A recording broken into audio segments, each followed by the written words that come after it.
ಎಲ್ಲ ವೀಕ್ಷಕರೇ welcome back to my YouTube channel. So ಇವತ್ತಿನ ವೀಡಿಯೋದಲ್ಲಿ ನಾವು ಏನು ಮಾಡ್ತಿದ್ದೀವಿ ಅಂದರೆ ಜೋಳದ ರೊಟ್ಟಿ ಹೇಗೆ ಮಾಡೋದು ಅಂತ ಮನೇಲಿ ಈಸಿಯಾಗಿ ಮತ್ತು ತುಂಬ ಟೇಸ್ಟಿಯಾಗಿ ಹೇಗೆ ಅಂತ ಹೇಳ್ತೀನಿ. ಅದಕ್ಕೂ ಮುಂಚೆ ನೀವು ನನ್ನ ಚಾನಲ್ ಸಬ್ಸ್ಕ್ರೈಬ್ ಮಾಡ್ಕೊಂಡಿರೋದ್ರೆ ಸುಮಾರು ಲೈಕ್ ಮಾಡಿ, ಶೇರ್ ಮಾಡಿ, ಕಮೆಂಟ್ ಮಾಡಿ. ಹಾಗೆ ಸಬ್ಸ್ಕ್ರೈಬ್ ಮಾಡ್ಕೊಳ್ಳಿ. ಈ ವೀಡಿಯೋನ ಫುಲ್ ವಾಚ್ ಮಾಡಬೇಕು.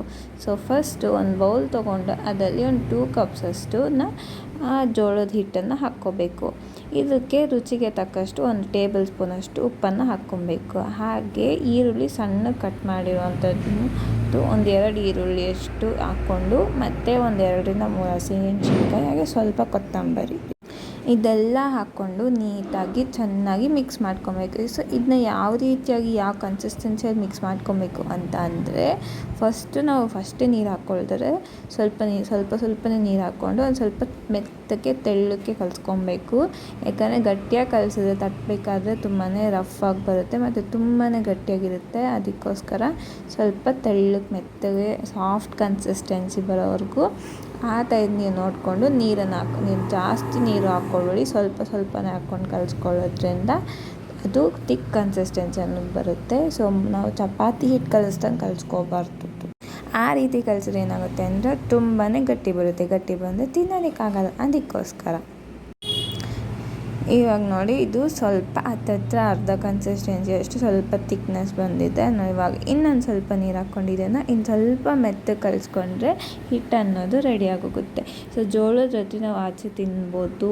ಹಾಗೆ ನಮಗೆ ಆಚೆ ಕಡೆ ತಿನ್ನೋಕ್ಕೆ ತುಂಬಾ ಕಷ್ಟ ಆಗ್ತಿರ್ಬೋದು, ಬಟ್ ಮನೆಯಲ್ಲೇ ಮಾಡ್ಕೊಳ್ಳೋಕ್ಕಿಂತ ತುಂಬಾ ಕಷ್ಟ ಅಂತ ಅಂದ್ಕೋತಾರೆ. ಬಟ್ ಕಷ್ಟ ಏನಲ್ಲ, ಮನೇಲಿ ಮಾಡ್ಕೊಳ್ಳೋದು ತುಂಬಾ ಈಸಿ ಮತ್ತು ಇದು ಹೆಲ್ತಿಗೆ ತುಂಬಾ ಒಳ್ಳೆಯದು.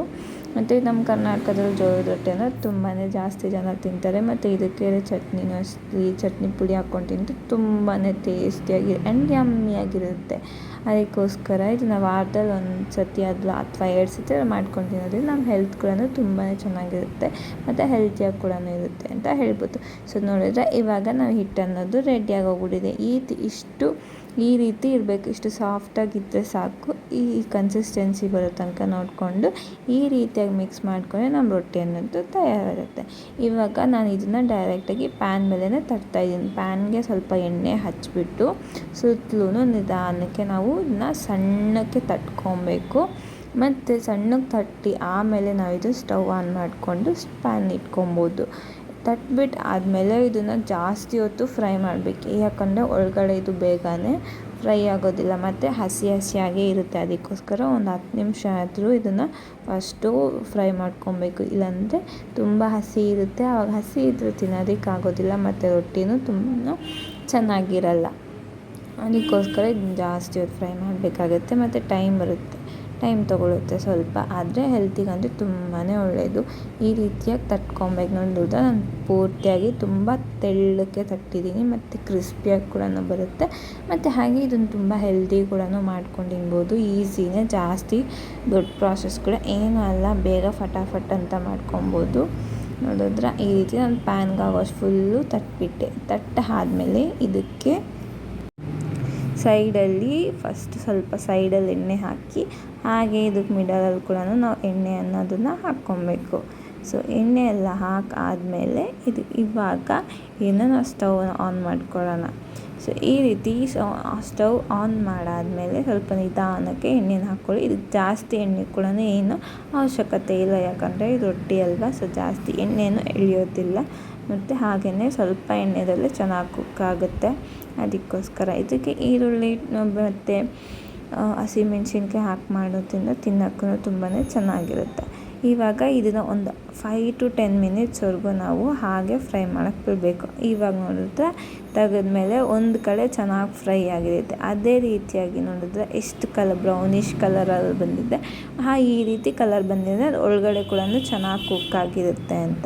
ಇದು ಕುಕ್ ಆಗಿಲ್ಲ ಅಂತಂದರೆ ನಾವು ತಿನ್ನೋಕ್ಕೂ ಅದು ಚೆನ್ನಾಗಿರಲ್ಲ. ಯಾಕಂದರೆ ಒಳಗಡೆ ಬೆಂದಿಲ್ಲ ಅಂತಂದರೆ ಈ ಜೋಳದ ರೊಟ್ಟಿ ಅನ್ನೋದು ನಿಜವಾಗ್ಲೂ ತಿನ್ನೋಕ್ಕಾಗಲ್ಲ. ನಿಜ ವೇಸ್ಟ್ ಆಗೋಗ್ಬಿಡುತ್ತೆ ಮತ್ತು ತಿನ್ನೋದಕ್ಕೂ ಆಗಲ್ಲ. ಗಂಟ್ಲಲ್ಲಿ ಒಂಥರ ಸಿಡಿಸ್ಕೊಂಡಂಗೆ ಆಗುತ್ತೆ.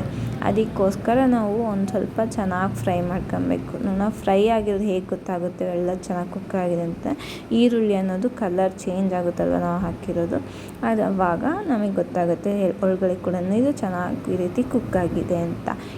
ಇಷ್ಟು ನಾನು ಮಾಡಿರೋ ಥರ ನೀವು ನೋಡಿ ಕುಕ್ ಮಾಡಿಕೊಂಡ್ರೆ ಫೈನಲಾಗಿ ನಮ್ಮ ಜೋಳದ ರೊಟ್ಟಿ ಅನ್ನೋದು ರೆಡಿ ಆಗೋಗುತ್ತೆ. ನೋಡಿದ್ರೆ ಎಷ್ಟು ಕಲರ್ಫುಲ್ಲಾಗಿ ಕಾಣಿಸ್ತಿದೆ ಮತ್ತು ಹೆಲ್ತಿಯಾಗಿ ಯಮ್ಮಿ ಆದಂಥ. ಇದಕ್ಕೆ ಚಟ್ನಿ ಪುಡಿ ಹಾಕ್ಕೊಂಡು ತಿಂದ್ರೂ ಸೂಪರಾಗಿರುತ್ತೆ, ಸಖತ್ತಾಗಿರುತ್ತೆ. ಮತ್ತು ನೀವು ಕೂಡ ನಮ್ಮ ಮನೇಲಿ ಟ್ರೈ ಮಾಡಿ, ಈ ರೀತಿ ಮಾಡ್ಕೊಂಡು ತಿನ್ನಿ. ಮತ್ತು ಹೇಗೆ ಬಂತು ನಿಮಗೆ, ಹೇಗೆ ಇಷ್ಟ ಆಯಿತು ಅಂತ ಹೇಳಿ. ಒಳಗಡೆ ಕೂಡ ಅಷ್ಟೇ ನೀಟಾಗಿ ಕುಕ್ ಆಗಿದೆ ಮತ್ತು ಕ್ರಿಸ್ಪಿಯಾಗಿ ಕೂಡ ಇದೆ ರೊಟ್ಟಿ ಅನ್ನೋದು, ಸಖತ್ತಾಗಿದೆ. ಸೊ ನೀವು ಕೂಡ ಮನೇಲಿ ಈ ರೆಸಿಪಿನ ಮಾಡ್ಕೊಳ್ಳಿ, ಹೇಗಿತ್ತು ಅಂತ ನಾನು ಕಮೆಂಟ್ ಸೆಕ್ಷನಲ್ಲಿ ಕಮೆಂಟ್ ಮಾಡಿ. ಮತ್ತು ನೆಕ್ಸ್ಟ್ ವಿಡಿಯೋಲಿ ಸಿಗೋಣ.